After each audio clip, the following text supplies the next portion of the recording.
Լևոն Խորոբյան, Կարնիգի Իսագուլյան, Աշոտ Գրիգորյան, կարծում ճիշտ շեշտադրումները արեցին այդ դոզան արդեն բավարար է։ Եվ նաև իրոք այդ գիտեք ցանկությունը քաղաքական խոսալու է, որտեղ այսօր երկրում դա է էլի մոլորտը, դա է մեզ թելադրվում։ Եվ բոլորս նաև հասկանում ենք, որ այսօր Հայաստանում տնտեսական բոլոր գիտեք խնդիրները պայմանավորված են քաղաքականով։ Սա արդեն արձանագրվեց կասկածի մեջ, եւ մինչ որ մենք քաղաքական խնդիրները չլուծենք, չլինի արտադրություն, չլինի օրինական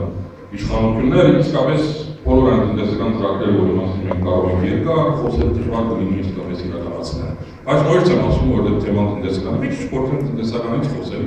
եւ անել մի բան, որ թերևս առաջին չի արվել։ Փորձել մատնանշել իսկապես այս 6 տարիների ընթացքում իմ կարծիքով կողմը կառավարության թույլ տված սխալները, որից կարող ենք նաև դրանից դաս քաղել եւ հաջորդ կառավարությանը թելադրել, թե ինչ պետք չէ անել։ Ինքնահատմամբ, գիտեք 2008 թվականից այսօր մենք կառավարությունը ընդհանուր առմամբ 4 այսպես հիմնական սխալ է թույլ տվել այս հարթությունում, ընդհանուր հարթությունում։ Առաջին որ իսկապես չկարողացան կանխատեսել միջազգային ճգնաժամը։ Ակնհայտ, բայց չտեսան, չուզեցին տեսնել։ Նույնիսկ հիշում եք հայտարարությունները, որ դա մեր կողքով է անցնելու, Հայաստան ավելի ուժեղ է ցուցկալու դրանից եւ այլն։ Երկրորդ, երբ տեսան, որ դա անխուսափելի է, չկարողացան կարճ ժամանակում իսկապես ճիշտ ճգնաժամային տնտեսական ծրագիր մշակել։ Նայեք, 2008 թվականի ես հիշում եմ 9% աճով ներկայացված բյուջեն, 2009 թվականի կեսերին չուզեցին փոխել, սիկվեստրի չուզեցին ենթարկել։ Այսինքն բնտեցին իրենց տեսակետների վրա։ Եվ 9% աճի տնտես բանը բյուջեն, վերջում ավարտվեց 15% տնտեսական աճով, պատկերացրեք, որ մի ամբողջ տարի 25% այդ բացով բյուջե են իրականացրել, որը իսկապես բան է, աներևակայելի բան։ Երրորդ, որ այդ ցանկոտային վիճակում, երբ ճգնաժամը արդեն հակվածել էր Հայաստանին, դրսից փողեր բերեցին այդ մեծ կարողությամբ միլիարդի ծավալ։ Եվ այդ փողերը ինչ չկարողացան ճիշտ տեղը օգտագործել։ Եվ այսօր այդ փողերի դերը հավասիկ մենք զգում ենք, հաջորդ կառավարությունն է զգալու։ Բյուջեն արդեն դրանով այնքան է ծառայելված, որ շատ այլ ծրագրեր են դուշելու։ Գիտեք, ակնհայտ է, որ այդ փողերը ճիշտ նպատակին չօգտագործել։ Այսօր նաև խոսակցություն կա, որ այդ փողերի մի մասը ինչ որ բարձր տոկոսներով վարկեր են դրվել հայ բիզնեսմենների այլ երկրներում։ Եվ դա բոլորը արվել է կառավարության խախտում որոշումներով։ Ես կարծում եմ հաջորդ կառավարությունը, եթե ուզում եք ցույց տալ, որ ինքը դարձել է նախորդներից, կառավարության բոլոր խախտում որոշումները, որոնք չեն վերաբերում մեր ազգային անվտանգությանը, Ղարաբաղին, բանակին, զենքերին, բացեն, որտեղ ես գիտեմ, որ լիքը տնտեսական որոշումներ են կայացվել խախտի ուրեմն ընթացակարգով։ Եվ սա նախկինում երբեք չի եղել։ Կարող է սխալվում եմ, իմ ինֆորմացիան սխալ է, ինձ սխալ բաներ են ասել, բայց կարծում եմ չէ։ Իրոք եղել են այսպիսի բաներ, եւ դրանցից մեկը հենց այն է, որ դրսից բերած վարկերը դրանք դրվել են ավելի բարձր տոկոսներով ինչ-որ գործարարների, որպեսզի օգտագործեն, որտեղ կառավարությունը ինքը ծրագիր չունեցել, տեղ չունեցել այդ որոշողի տակ։ Եվ վերջապես, որ այդ տարիների ընթացքում կառավարությունը ինչքան խոսեց, այդքան չարեց, համարձակություն չունեցավ իսկապես բարեփոխումներ իրականացնել, որոնք շատ անհրաժեշտ էին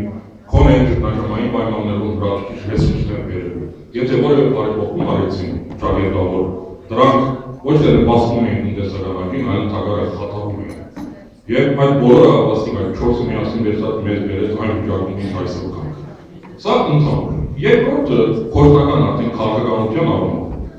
Ինչ դարձումը կողմը ինձ հուշում է ցույց է տալիս, որ մեր կառավարությունը 6 տարիների ընթացքում ինքը քերին դարձավ երկու բանի։ Իր կողմից ուրեմն նշված բանի ինֆլացիայի ուրեմն բաներին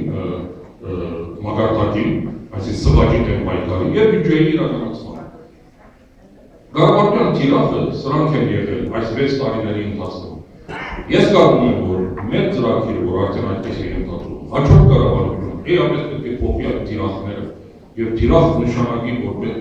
տնտեսական քաղաքականության, տնտեսական աճ, տնտեսական զարգացում, աշխատատեղերի ստեղծումը եւ ժողովրդի կենսամակարդակի բարձրացումը։ Նայեք, ծնունդի 12-ը նույնն է մոտավորապես իրար փոխվելուց զարգացնում են, բայց ասել մտածողության խնդիր կա, գաղափարախոսության խնդիր կա, բանի կենտրոնացման խնդիր կա, մի բան օրինակ կա, եթե քո թիրախը սվագի զսպումն է, նայեք սա ինչ է ենթադրում, սա ենթադրում է բարձր տոկոսատվույթ, զսպողական ֆինանսաբանկային քաղաքականություն և նաև բյուջետային քաղաքականություն, սա ենթադրում է, այո, սա ենթադրում է, որ դու աշխատավարձերը չավելացնես, սա ենթադրում է, որ դրամի կուրսը դու բարձր պահես, այսինքն դրամը ուժ է, սա ենթադրում է, գիտեք, այլ քայլեր, որովհետեւ դու սվագը սպորտյան տակ պահես, որոնք հակադրվում են բոլոր այն քաղաքականության, որ անհրաժեշտ է տնտեսական աճ ապահովել։ Իսկ եթե քո խնդիրը տնտեսական աճն է,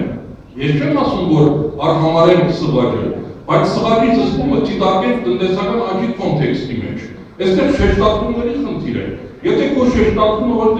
սվագի զսպումն է, այլ տնտեսական աճն է, արդեն քո մտածողությունն է փոխվում։ Արագի եթե դու մտածում ես թոշակները բարձրացնեմ, որտեղ գնողականությունն է բարձրացնում, աշխատավարձերը բարձրացնեմ, բանկային տոկոսատվությունները իջեցնեմ, դրսից ներդրումներ ապահովեմ, քո շեշտադրումը արդեն ճիշտ ուղղությամբ է գնում։ Միայն ավասիկ այդ կոնտեքստում դու արդեն նոր հետևում ես թե սվագը ինչպիսի դրսևորումներ է ցույց տալիս, երբ համապատասխան ռեգիոնալները ասում որպես նաև սվագը իսլամական դուրս չկա։ Այսինքն մտածողության խնդիր է։ Եվ պատահական չէ, որ այս ճգնաժամի ժամանակ գլոբալ հարթության վրա մի գլխավոր վեճ կա, տնտեսական աճ, ընդդեմ զսպողականության, խնայողության, austerity versus economic growth։ 6 տարվա հիմնական դիբեյթը, հիմնական վեճը գլոբալ հարթության վրա սա է։ Եվ շեշտը հիմնական բոլոր եկական եզրակացության, հատկապես ճգնաժամային պայմաններում պետք է լինի գերակայությունը դրվի տնտեսական աճին, ոչ թե զսպողականությանը և խնայողությանը։ Մեր մոտ 6 տարի ճիշտ հակառակը կատարվեց։ Հայաստանի պայմանները նկատառնելով արտաքաղցը ժողովրդի ծանր վիճակը, ես կարծում եմ իսկապես մենք պետք է շեշտադրումների փոփոխություն անենք եւ դրան անունը տանք։